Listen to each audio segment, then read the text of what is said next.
Hello friends and enemies, welcome to or back to Happy for Now. It's me, Isabel, here with your April stats, highs, lows, surprises, all the things. We're here. Listen, we're back, we're here. I'm happy about that.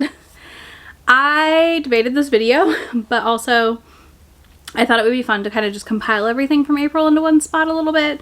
I know I did 2 current/recent reads in the month, but those stand pretty much the same. And I just thought it would be interesting because all of my stuff was kind of scattered over the 2. So first up, as always, let's dive into stats. I did read 12 books in the month of April, so that was really nice. It felt good. I felt like I was reading at a steady clip, so that was nice. I definitely am hoping for an even stronger month in May because we're prepping for that readathon, y'all. I gotta get my audiobook ears back in tune and like up to speed so we can kick butt as Team Romance. Make sure you join me for the amazing readathon. If you weren't planning to, you all really should. It's so fun. But yeah, so I read 12 books, which totaled 3,368 pages, which, like, when we add this in with the 30 volumes of manga, I read a lot last month, right? Like, I did really good. I read like 10,000-ish pages total and 42 things. Like, it's a lot. This is also why I broke those things out into their own thing. My average rating last month was a 4.1, which honestly, that feels pretty good to me. I'm pretty happy with that. I listened to 12 hours of audiobooks. Again, pretty low for me. I feel like I normally am around 20 to 30 in a month. I did read 4 KU titles. I read 3 books from the library, and then my age demographics were 8 adult titles and 4 YA. The YA are The Secret Project. And then format-wise, it was 7 ebooks and 5 audiobooks. Again, if it wasn't Secret Project, I wasn't really audiobooking, which not my norm. So we'll see. We'll see how this goes as I continue through the year. I definitely feel like just everything else happening, I'm probably going to be audiobooking a lot more as time moves forward. So maybe I'm just enjoying ebooks more than a little bit more. So who knows? Oh boy. All right, let's talk about the one low, which was in the last current reads.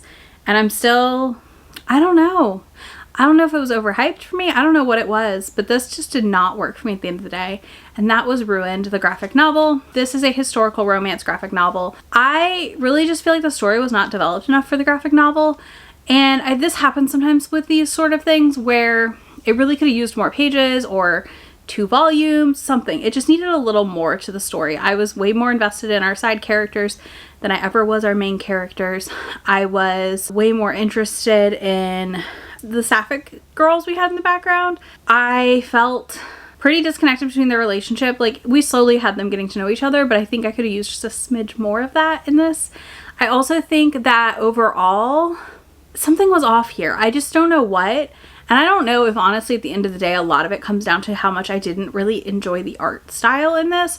The cover for me is fine. I liked the cover. I thought I would like the art inside, and the art inside just did not work at all for me. I really did not enjoy that art in it, and I was left pretty on it. I have put it at like a 3-star, and I'm just like, Most of my friends I read, I really liked it, but I also don't know that they all read as many graphic novels as I do, or have read as much as I have in the graphic formats. So I don't know. It just was not for me, and I was really sad about it. Let's dive into surprises. We have 2 for the next 2 categories. This is going to be like a relatively quick update because you got 2 videos of me talking about everything already.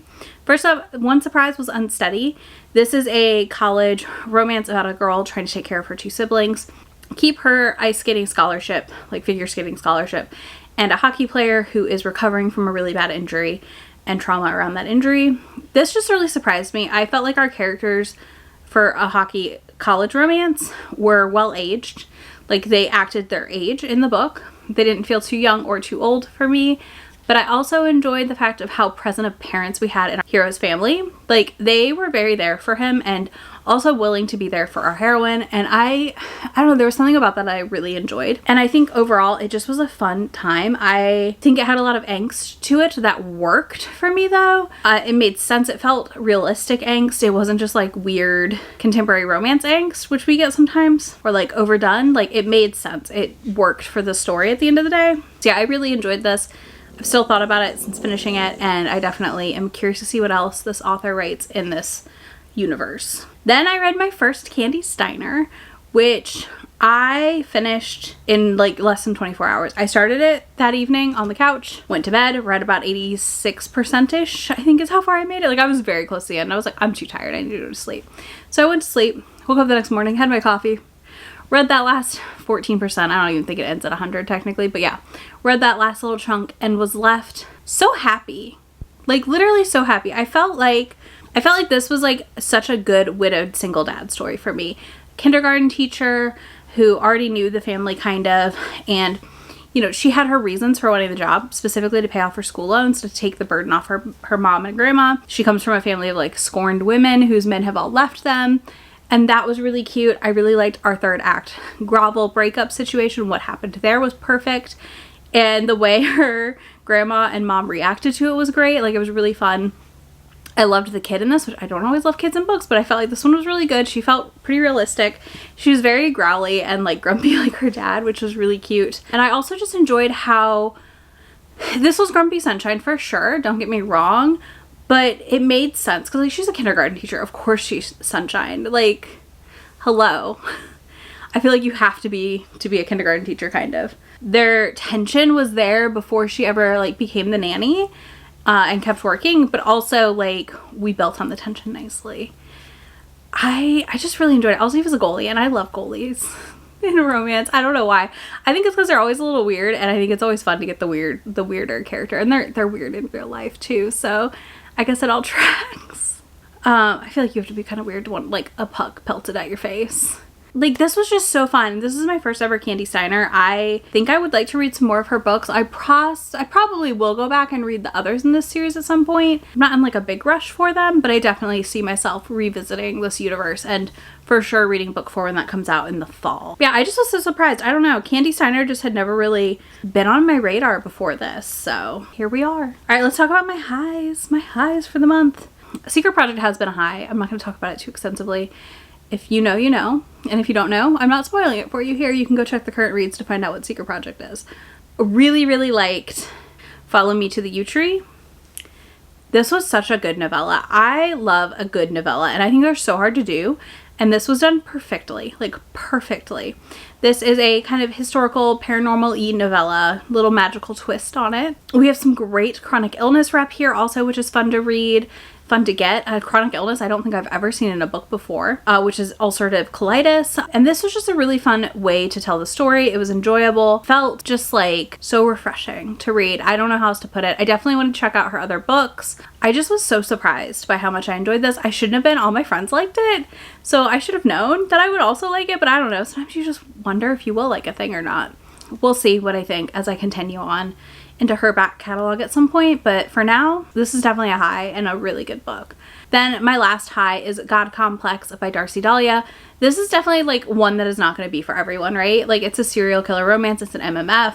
That's not everybody's thing. And I just was so surprised by this. I feel like I've not seen a ton of talk about it. I've not seen it in a lot of lists or recs anywhere. So when I picked it up, I had minimal expectations, but I knew I wanted to read it because like I said, I'm working on that serial killer project where I read some serial killer books and like talk about them with y'all at some point. But for me, this one, like the biggest surprise here is the fact that is the setup. Like the setup for this one's so different because she's an author. It's 2 actors who are like big stars that are serial killers. They know about each other. They're both in the movie. They're the inspiration for the 2 different kinds of books she writes.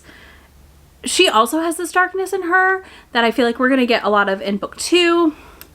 And I'm just really curious to see how this unfolds because this just felt so different from a lot of the other ones. It is a slow burn for sure. Definitely a slow burn, so go in knowing that. But the way it unfolded and the way it all worked, I loved it. I just had so much fun reading it. I devoured this book. Like once I got going, I did not want to put this book down. And I mean, I read a large portion of it at my haircut, so I really didn't want to put the book down, and I pretty much didn't. And I think it just was so unique from the other serial killer reads I've had so far. And I'm really curious to see how it unfolds at the end of the day. So yeah, let me know if you have any recs for that type of book down below, please and thank you. I have quite a few on my radar already, so I'd be curious what anyone else has on their list that maybe I don't know about. Of course, I know about St. Abbey. I've read a good bit of that series. I need to finish it at some point, but I'm aware. But if you got some like deep cuts that you're like, maybe you haven't read this, I'd love to know. But yeah, that was my reading in April. It was good. It was a good reading month. I feel like really good. I feel really refreshed after my little break from vlogging. I'm like thriving vlogging again right now. So yeah, I'm just excited to see where it goes. Let me know in the comments what you loved or hated in the month of April. If you don't want to do any of that, you can leave me a dog emoji in the comments. Millie is literally like as close to me as she can be without touching the tripod right now. So leave me a dog in the emoji in the comments. I will have links to these books, links to my recent reads in the description box down below, and links to my friend anywhere on the internet that I am. I will talk to y'all in just a few days. Bye. Already packing, come with me. I'm not really asking. We'll get away to a place where we don't know. About to see the world in action, what we can be. Life with no distractions. We'll get away.